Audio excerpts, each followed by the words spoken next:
नसरीन, तुम खुद जुनैद को बता दो ना। मैं कैसे बताऊं? मेरा ख्याल है आप ही उसे ये बात बताएं तो बेहतर रहेगा। वो ये बात करने से हिचकिचा रहा था, इसीलिए ये बात मैंने आपसे कर ली। इसकी वजह से हो सकता है वो मुझसे नाराज हो। आप खुद कर लेंगे ना उससे बात?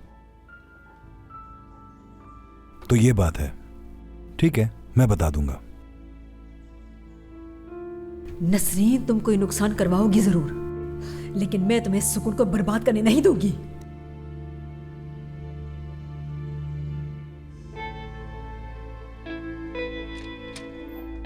देखो हसन, ये सब बातें बहुत पहले की हैं और तुम्हें ये बातें उसने बताई हैं जिसका दिल पहले से ही टूट चुका है, जिसमें उसने अपने गुस्से और गुरूर का इजहार किया है।